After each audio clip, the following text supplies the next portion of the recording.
Shalom saudaraku dalam Tuhan. Saudara, seorang bapak di salah satu video mengatakan bahwa ada ayat palsu di dalam Alkitab. Nah, supaya lebih jelas, mari kita langsung saja menonton cuplikan videonya. Dan pastikan tekan tombol like, subscribe, dan yang lebih penting, share video ini sebanyak-banyaknya. Yuk, mari kita menonton videonya terlebih dahulu sebelum kita lanjut memberikan komentar terhadap pernyataan beliau di video berikut ini. Jadi konsep Trinitas itu tidak ada di dalam Bible.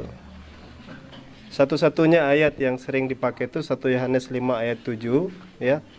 Sebab ada 3 yang memberi kesaksian, ya, Bapa, Anak, dan Roh Kudus, dan ketiganya adalah satu. Itu disinyalir ayat yang palsu, sehingga ayat itu dibuang. Jadi itu nggak bisa dijadikan dalil. Ya, itu nanti masuk di kategori yang saya jelaskan tadi, teks yang dikritik. Nah, Ibnu Taimiyah mengatakan seperti ini. Berkumpul 10 orang Kristen, akan ada 11 pendapat. Kenapa? Kenapa bisa sampai jadi banyak pendapat? Yang berkumpul 10, yang jadinya 11 pendapat. Karena semua memberikan konteks pemahaman masing-masing, dikarenakan kerumitan tadi itu yang Bapak bahasakan, pertentangan antara satu dengan yang lain. Itu yang terjadi. Sampai detik ini, Pak, Trinitas itu dipahami bermacam-macam. Ya. Makanya kita jelas sama-sama Trinitas tapi bertengkar.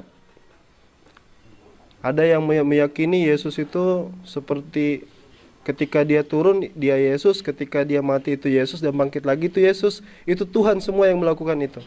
Dianggap, oh ini kelompok modalisme, Sabellianisme. Ada monarki. Ya. Ada subordinate. Jadi kalau kita bicara konsep-konsep pemikiran orang-orang dahulu ketika mereka mengenal Kristen, bercerita tentang Yesus, 3 di dalam 1, 1 di dalam 3 itu adalah yang tidak pernah ada sebelumnya. Mereka dulu masih berjibaku. Saya pernah tantang ke teman-teman yang sebelah, saya tanya begini. Berikan satu bukti bapak-bapak gereja dari abad ke-1, ke-2, ke-3 setelah Yesus itu yang mengatakan Yesus setara dengan Bapa. Karena kalau kita bicara konsep Trinitas kan ketiganya setara, co-equal, co-eternal. Yesus Tuhan, Bapa Tuhan, Anak Tuhan, Roh Kudus Tuhan. Ketiganya Tuhan dalam satu hakikat, 3 pribadi. Satu substance, 3 pribadi. Setara. Saya tanya, orang-orang Kristen awal-awal percaya tidak bahwa mereka itu setara? Coba Bapak buka seluruh, ya. Kalau kayak kita bicara itu kayak tafsir-tafsir klasik itu, Ustaz. Buka kayak Ibnu Katsir, Ibnu Jalalain, itu tidak ada. Kita buka pernyataan bapak-bapak gereja. Sebutkan Clement of Alexandria, ya. Siapa lagi? Eusebius. Ya, buka lagi Tertullianus. Kita buka lagi Origen. Banyak sekali bapak-bapak gereja itu di awal-awal tidak pernah menyamakan Yesus itu Tuhan. Nanti ketika muncul Athanasius, lalu kemudian dia didukung pemerintah dan Kristen menjadi negara, agama yang didukung negara, baru bikin keputusan. Makanya ketika Ibu Haja Irene Handono mengatakan Yesus itu diangkat Tuhan di tahun 325 Konsili Nikea, itu betul juga. Tidak salah, karena dia tidak pernah dianggap sejajar dengan Tuhan itu nanti setelah konsili itu.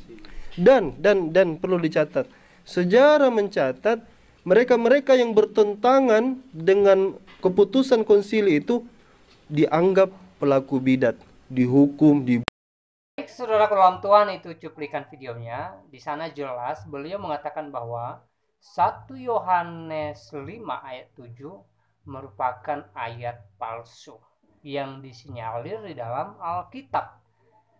Dan menurut beliau, di dalam Alkitab sendiri atau Bible tidak ada konsep Trinitas. Ya.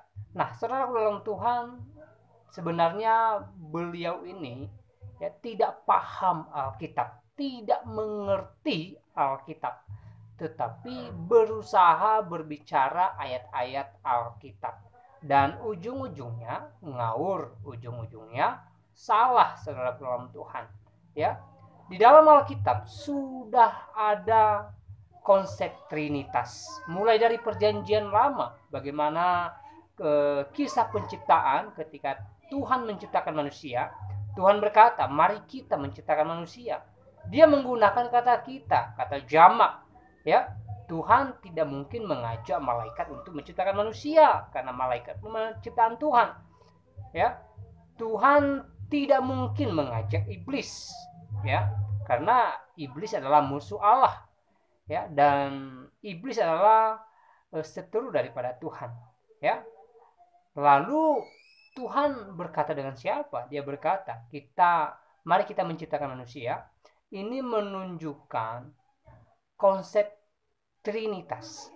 Ini menunjukkan ketiga pribadi daripada Allah itu sendiri, Allah Bapa, Anak, dan Roh Kudus. Mereka satu di dalam kealahan, ya. Dan ini tidak bisa diterima secara logika, hanya dengan iman, saudara dalam Tuhan. Karena bagaimanapun kita tidak bisa memikirkan Allah, ya. Pikiran kita tidak bisa menjangkau Allah, ya. Logika kita tidak bisa, ya, menemukan Allah secara detail. Hanya yang sudah disampaikan di dalam Alkitab. Disitulah kita boleh mengenal siapa Allah, ya. Jadi di dalam Perjanjian Baru juga sudah banyak sebenarnya, ya. Yesus sendiri berkata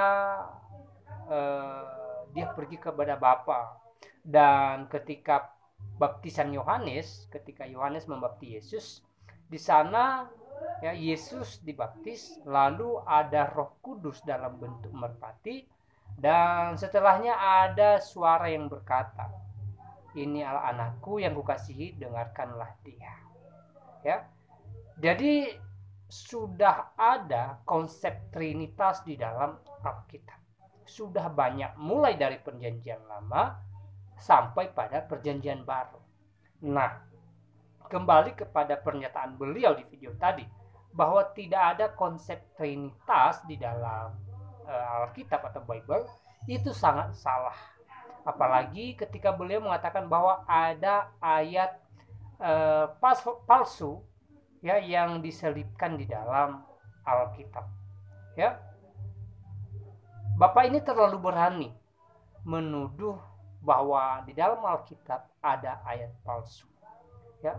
Saya katakan ini terlalu berani, sementara dia sendiri tidak mengerti Alkitab, ya. Ini parahnya, ini kesalahan daripada Bapak ini, ya. Sekali lagi, dari apa yang dia sampaikan terbukti bahwa dia tidak mengerti Alkitab, ya. Dan bagusnya sebagai seorang yang tidak mengerti Alkitab, ya, harusnya dia diam. Kalau dia berbicara tentang agamanya, tentang kitab yang dia percaya sebagai firman Tuhan dalam agamanya, itu terserah dia, ya.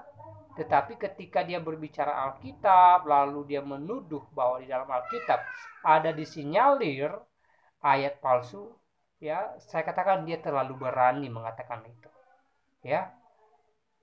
Padahal tidak ada ayat palsu di dalam Alkitab. Tidak ada, dari Kejadian sampai Wahyu, ya. Saya tidak pernah menemukan ayat palsu di dalam Alkitab. Ya, kami sebagai orang Kristen mengimani bahwa kitab, ya, di dalam Alkitab dari Kejadian sampai Wahyu adalah firman Tuhan yang diwahyukan melalui hamba-hambanya, baik para nabi, para imam, para rasul, dan Tuhan Yesus sendiri, ya. Dari Kejadian sampai Wahyu, ya, iman Kristen mengatakan bahwa itu adalah firman Tuhan yang difirmankannya untuk kita umat manusia, terutama untuk orang yang percaya. Supaya apa? Supaya melalui firman Tuhan kita bisa mengenal Allah, kita bisa mengenal bahwa Allah itu terdiri dari 3 pribadi dalam satu kealahan, ya. Dan Allah yang kami percaya di dalam iman kekristenan adalah Allah yang hidup, yang memberikan kita keselamatan. Allah yang penuh kasih, yang tidak pernah melihat kita dari dosa kita. Ketika kita berserah diri kepada Tuhan, percaya bahwa Yesus adalah jalan dan hidup, ya, jalan keselamatan, maka kita beroleh keselamatan, ya, dengan diiringin atau diimbangi dengan melakukan firman Tuhan, taat akan firman Tuhan. Sekali lagi saya tegaskan bahwa tidak ada ayat palsu di dalam Alkitab. Kami sebagai orang Kristen, saya secara pribadi sebagai orang Kristen, ya, tidak menemukan satu ayat pun di dalam Alkitab yang merupakan ayat palsu. Kalau Bapak di video tadi berkata ada disinyalir ayat palsu di dalam Bible, itu terserah dia. Tapi Bapak ini perlu buktikan perkataannya.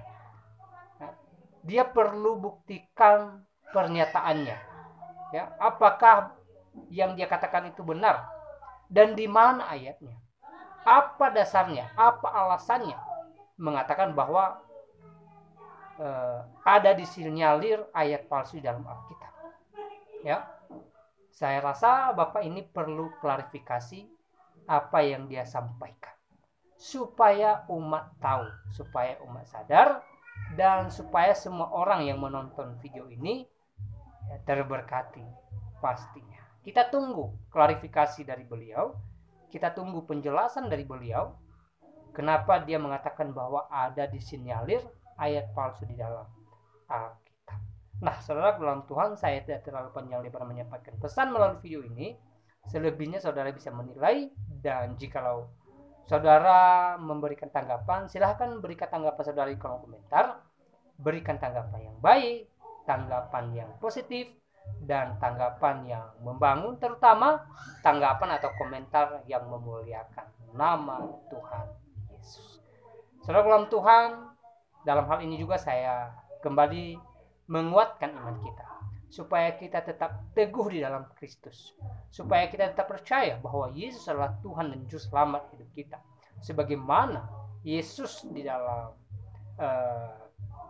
Injil Yohanes pasal 14 ayat 6 berkata bahwa Dia adalah jalan kebenaran dan hidup. Tidak ada seorang pun yang datang kepada Bapa kalau tidak melalui Tuhan Yesus. Jadi kita sebagai orang Kristen, mari kita tetap percaya kepada Tuhan. Mari kita tetap beriman kepada Tuhan. Apapun yang kita dengar hari-hari ini, ya, bagaimana mereka memutarbalikkan fakta kebenaran Alkitab seperti Bapak di video tadi. Saudara dalam Tuhan, jangan sampai imannya tergoncang, jangan sampai imannya lemah karena itu. Tetapi ya, mari kita tetap berserah kepada Tuhan dan percaya bahwa Yesus adalah Tuhan dan Juru Selamat dalam hidup kita. Nah, saudara dalam Tuhan, kiranya video singkat ini memberkati kita dan Tuhan Yesus memberkati kita semua.